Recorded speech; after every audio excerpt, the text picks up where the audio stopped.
शन्नो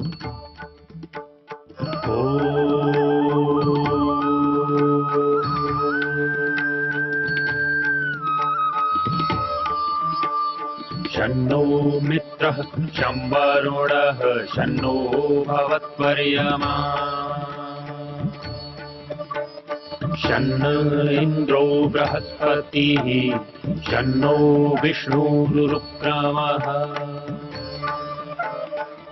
ॐ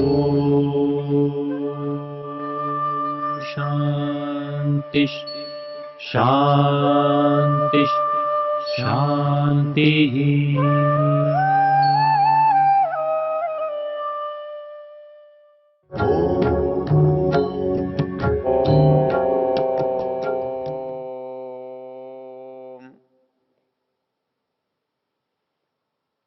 हमारी चर्चा को हम आगे बढ़ाते हैं।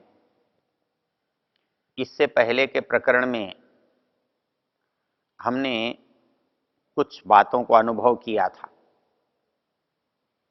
और उनसे हमारी ये समझ में आया था कि इस संसार में जो सत्ताएं हैं वो तीन प्रकार से काम कर रही हैं या तीन रूप में हैं। एक सत्ता जो हम दृष्टा के रूप में हैं, एक सत्ता जो सामने संसार दृश्य के रूप में है और एक ओझल सत्ता इन दोनों के अंदर नियामक या व्यवस्थापक या नियंत्रक के रूप में है।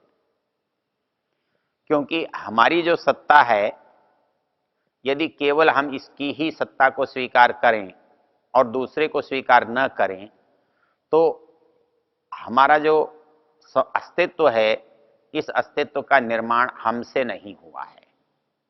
इसलिए हमारी सत्ता के साथ साथ एक सत्ता है और ये जो सत्ता है ये निर्मित है और हमारे द्वारा निर्मित है नहीं, तो इसलिए किसी के द्वारा निर्मित होनी चाहिए। तो जिसके द्वारा निर्मित है उसको भी जानने की आवश्यकता है।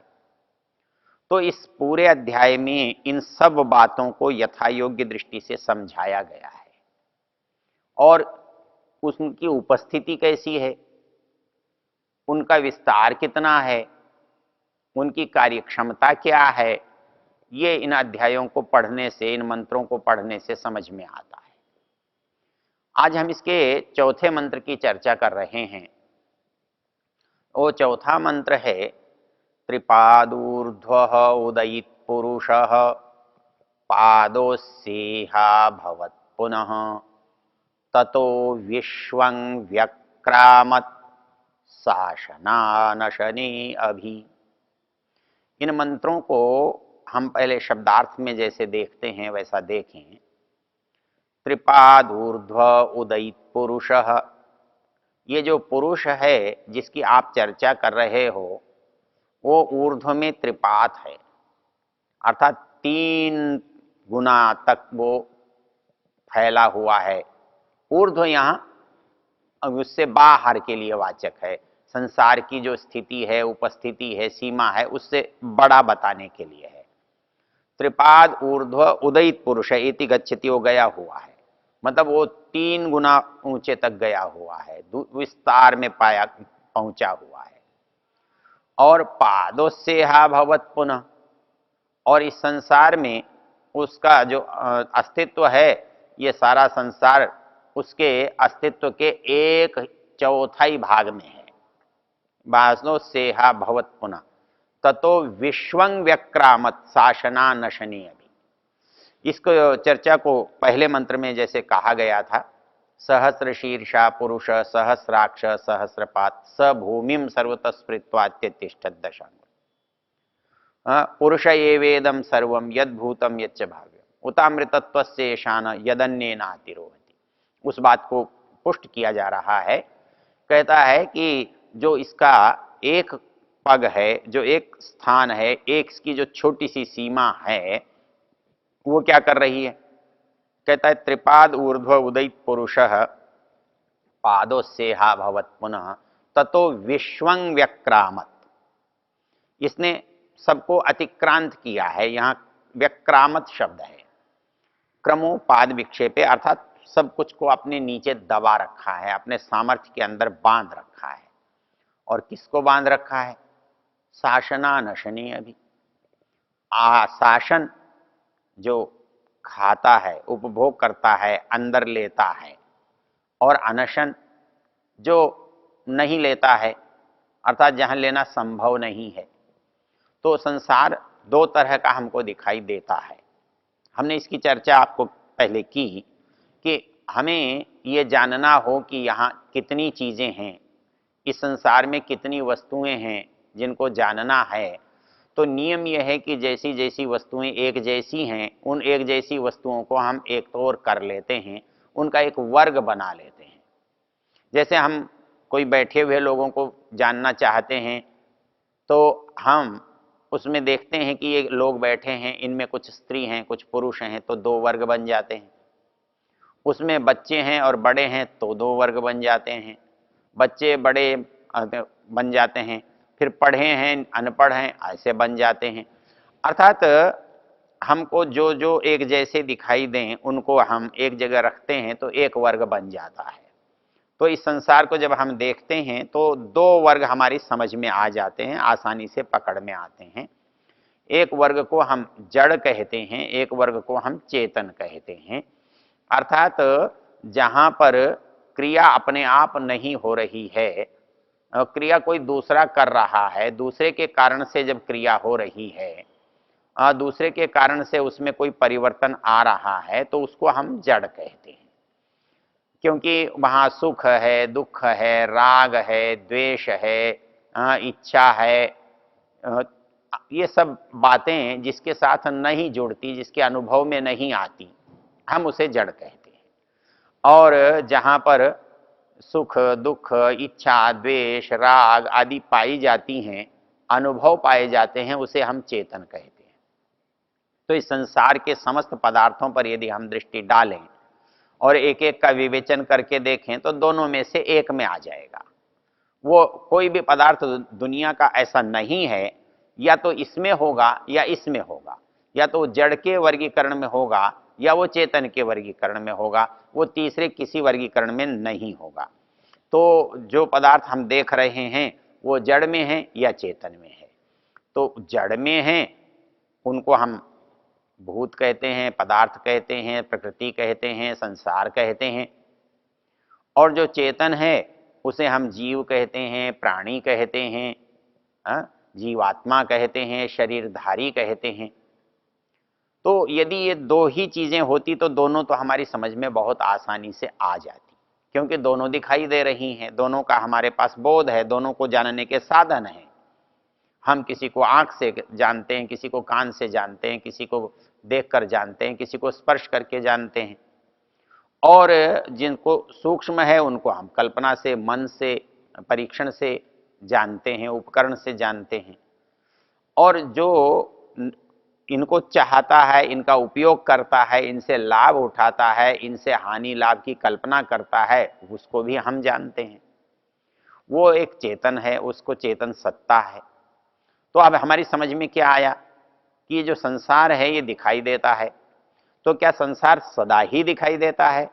नहीं, संसार की बहुत सारी वस्तुएं दिखाई भी देती हैं और संसार की बहुत सारी वस्तुएं दिखाई भी नहीं देती हैं। इसके भिन्न भिन्न कारण हो सकते हैं, लेकिन प्रमुख कारण ये होता है कि कभी स्थूल हैं और कभी ये सूक्ष्म हैं। अर्थात कभी ये कार्य रूप में हैं तो कभी कारण रूप में हैं। जब ये संसार कार्य रूप में होता है तो दिखाई देता है, अब ये संसार जब कारण रूप में चला जाता है तो दिखाई नहीं देता है। संसार की वस्तुओं का भी यही हाल है। संसार की वस्तुएं जब अपने सूक्ष्म रूप में रहती हैं तो दिखाई नहीं देती हैं, जब अपने स्थूल रूप में आती हैं तो दिखाई देती हैं। तो जड़ वस्तुएं स्थूल रूप में भी आती हुई दिखाई देती हैं और सूक्ष्म रूप में जाती हुई भी दिखाई देती हैं, अर्थात उनमें परिवर्तन होता है। वो कार्य रूप में अलग तरह से दिखाई देती हैं और कारण रूप में अलग तरह से दिखाई देती हैं। ये जो परिवर्तन उनमें निरंतर होता रहता है या हो सकता है, तो इसलिए उनका स्वभाव कैसा माना गया? अनित्य माना गया। अर्थात वो सदा एक जैसी नहीं रहती। लेकिन यदि हम विचार करें कि हमारे पास जो दूसरी चीज है चेतन, क्या उसमें भी कोई परिवर्तन होता है? क्या उसमें भी कोई बदलाव होता है? वो भी घटती और बढ़ती है। इसलिए यदि जो चीज घटती और बढ़ती है तो उसमें आकार का आना और आकार का न दिखाई देना ये समझ में आता है। वो पदार्थ है, उसका सूक्ष्म रूप है वो दिखाई नहीं दे रहा है, लेकिन स्थूल रूप है तो दिखाई दे जाएगा। तो क्या आत्मा के साथ भी ऐसा हो जाएगा कि आत्मा जब स्थूल हो जाए तो दिखाई दे जाए और आत्मा सूक्ष्म हो जाए तो दिखाई नहीं दे? ऐसा हो जाएगा? हम ऐसा समझते हैं। हम कैसे समझते हैं कि शरीर रूप के रूप में वो स्थूल है, दिखाई दे रहा है, और शरीर नहीं रहेगा तो सूक्ष्म होगा तो दिखाई नहीं देगा। लेकिन हम एक बात समझें कि यदि शरीर के रूप में स्थूल दिखाई देता तो ये शरीर ही आत्मा होता और यही बढ़ता हुआ दिखाई होता, यही घटता हुआ। जैसे प्रकृति स्वयं ही बढ़ती है और स्वयं ही घटती है। एक चीज जिससे कोई चीज बन रही है वो स्वयं है, वो दोनों जड़ ही हैं। मतलब बढ़ी है तब भी जड़ है और घट रही है तब भी जड़ है। तो क्या जीवात्मा ऐसा ही है? क्यों? तो जीवात्मा को बढ़ने और घटने वाला हम मान सकते हैं। तो यदि बढ़ने और घटने वाला मानेंगे तो ये चेतन नहीं होगा, ये अविनाशी नहीं होगा, इसका स्वरूप अपरिवर्तनीय नहीं होगा, तब इसका परिवर्तन वाला हो जाएगा, वो आकार वाला हो जाएगा। तो आकार वाला होगा तो परिवर्तन वाला होगा, आकार वाला नहीं होगा तो परिवर्तन वाला कहां से हो जाएगा? तो इसलिए जो मनुष्य का, प्राणियों का, जीवों का जो आत्मा है वो चेतन है, और चेतन जो है निराकार है। निराकार है तो यदि एक चेतन निराकार है तो दूसरा चेतन साकार हो ही नहीं सकता, या उसके साकार होने की संभावना उसी तरह से नहीं होगी जैसे एक निराकार चेतन की संभावना नहीं है। तो हमको दो बातें बहुत अच्छी तरह से समझ में आ जाती हैं कि संसार में कुछ पदार्थ जड़ हैं और कुछ कोई चेतन है। अब हमें संदेह कहां से होता है? संदेह ये होता है कि हमारे जो संसार में स्थान है वो संसार के सब पदार्थों पर हमारा अधिकार नहीं है। सब पदार्थ हमारी इच्छा के अनुसार नहीं चलते हैं, सब पदार्थों से हम उपयोग नहीं ले सकते हैं, सब पदार्थों का हमें ज्ञान विज्ञान नहीं है। तो सब पदार्थों का ज्ञान विज्ञान हुए बिना पदार्थों का उपयोग और पदार्थों से क्रिया संभव नहीं है। तो यहां पर एक बात समझ में आती है कि वो जो कोई और चीज है वो कैसी है, कैसी हो सकती है, सोच कर देखें। तो या तो वो जड़ हो सकती है या वो चेतन हो सकती है। यदि वो चेतन हो सकती है तो फिर वो हमसे कैसे होगी, और यदि जड़ है तो संसार से कैसे भिन्न होगी? तो संसार से भिन्न कोई वस्तु हमें दिखाई नहीं देती, संसार से भिन्न किसी वस्तु के अस्तित्व का पता नहीं लगता। वो जो कुछ है वो यही संसार है, और इन्हीं पदार्थों से किसी का बनना और किसी का बिगड़ना चलता है। किंतु चेतन के साथ ऐसा नहीं है। चेतन जो जानता है, चेतन जो कर रहा है, चेतन जैसा है। इसमें दो बातें हमें अलग अलग दिखाई देती हैं कि जैसे जड़ वस्तु अनेक होने पर भी मूल रूप से एक हैं, जड़ वस्तुएं अनेक होने पर भी मूल रूप से एक हैं, परंतु चेतन वस्तु अनेक होने पर एक नहीं है, अनेक रूप होने पर ये अनेक ही हैं।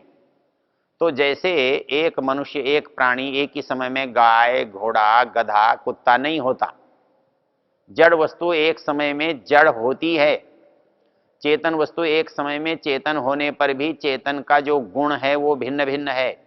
अर्थात मेरा अनुभव दूसरे के अनुभव से भिन्न है, तो तीसरे का अनुभव चौथे के अनुभव से भिन्न है। तो हमारा जो अनुभव, हमारा जो सुख, हमारा जो दुख, हमारा जो सामर्थ्य, हमारी जो शक्ति, ये हमारे अस्तित्व को अलग अलग विभाजित कर रहे हैं, हमारी अनेकता को बता रहे हैं। तो इसको यदि हम दर्शन की भाषा में कहें तो वो ये कहते हैं कि यदि एक चेतन एक होता, तो इसको एक साथ ही उत्पन्न होना चाहिए था, किंतु एक मर रहा है, दूसरा उत्पन्न हो रहा है, एक जवान है, एक बच्चा है, एक बूढ़ा है, एक रोगी है। तो इससे पता क्या लगता है कि हम सब अलग अलग हैं, अर्थात सब चेतन होने पर भी अलग अलग हैं और प्रकृति सारी अलग दिखने पर भी एक है। इन दोनों में एक विशेष अंतर है। तो वो ये कहते हैं कि ये जो चेतन है और ये जो जड़ है, तो इसमें क्रिया जो है वो हमारे से, हम जैसों में अलग दिखाई दे रही है। तो जैसे हमारा शरीर उत्पन्न हुआ और हमने उत्पन्न नहीं किया, वैसे दूसरे का शरीर उत्पन्न हुआ, दूसरे ने उत्पन्न नहीं किया। लेकिन दोनों शरीर उत्पन्न हुए तो दोनों का उत्पादक एक होना चाहिए, क्योंकि एक ही तरह से उत्पन्न हुए हैं, एक ही तरह से बढ़ रहे हैं, एक ही नियम से जीवित हैं और एक ही नियम से मर रहे हैं, एक ही नियम से निर्माण हो रहा है और एक ही नियम से विनाश हो रहा है। तो हमारे भिन्न भिन्न चेतन जो प्राणी हैं, इनके जो साधन हैं, शरीर हैं, इनका निर्माण एक नियम से, एक क्रिया से, एक विधि से, एक ज्ञान से हो रहा है। तो इसलिए उन सब क्रियाओं का कर्ता एक होना चाहिए और उन क्रियाओं के कर्ता हम नहीं हैं, हम स्वयं नहीं हैं। इसलिए दो बातें सिद्ध हो गई। एक तो जो हम चेतन हैं, जो भोक्ता हैं इस संसार में, वो भिन्न भिन्न अनुभवों के कारण से, भिन्न भिन्न समय में उत्पन्न होने के कारण से, भिन्न भिन्न संस्कारों के कारण से, भिन्न प्रवृत्तियों के कारण से, भिन्न पाप पुण्य विचार के कारण से भिन्न है। किंतु हम सबके अंदर जो चेतन से बाहर अचेतन सत्ता है, उसका जो काम हो रहा है वो मेरे साथ भी वैसा ही हो रहा है और दूसरे के साथ भी वैसा ही हो रहा है। तो इन दोनों में एक सी क्रिया किसी एक कर्ता को बता रही है।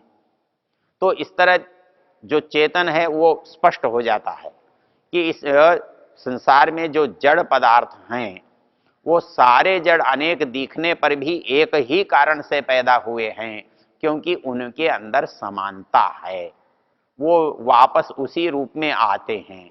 लेकिन मनुष्य के साथ ऐसा नहीं है, ये जीवों के साथ ऐसा नहीं है। ये दिखने पर भी और नहीं दिखने पर भी केवल इनके बाहरी साधनों से इनके दिखने और नहीं दिखने का अंतर पड़ता है। ये शरीरधारी होते हैं तो हमें दिखने जैसे लगते हैं और ये शरीर के बिना होते हैं तो हमें नहीं दिखने लग जैसे लगते हैं। वास्तव में इनके स्वरूप में कोई परिवर्तन कभी भी नहीं होता है। इसलिए ये अपरिवर्तित होने से जैसे हैं वैसे ही रहते हैं। तो ये अनेक हैं तो सदा अनेक ही रहेंगे, ये कभी एक नहीं हो सकते। क्यों कि ये यदि एक से अनेक होंगे और अनेक से एक होंगे तो ये परिवर्तन वाले हो जाएंगे, और जब किसी के स्वरूप में परिवर्तन होने लगेगा वो चीज अनित्य हो जाएगी, वो सदा नहीं रहने वाली होगी। तो इस दृष्टि से मंत्र जो बात कह रहा है, त्रिपाद ऊर्ध्व उदयित पुरुषः पादोस्सेहा भवत पुनः ततो विश्वं व्यक्रामत शासना नशने अभी। तो वो जो चेतन है वो शासन और निरसन, अर्थात जो जड़ वस्तुएं हैं और जो चेतन वस्तुएं हैं उन दोनों में व्याप्त है। इसलिए उसकी जो क्रिया है वो चेतन में भी दिखाई देती है और उसकी जो क्रिया है जड़ में भी दिखाई देती है। उसका नियम चेतन में भी दिखाई देता है और उसका नियम जड़ में भी दिखाई देता है। इसलिए वो सत्ता इन दोनों सत्ताओं से भिन्न है। तो इस तरह से इन मंत्रों से हमें इस संसार के परिस्थितियों का बोध होता है और इसको सही जानने से इसका सदुपयोग करना संभव है। ओ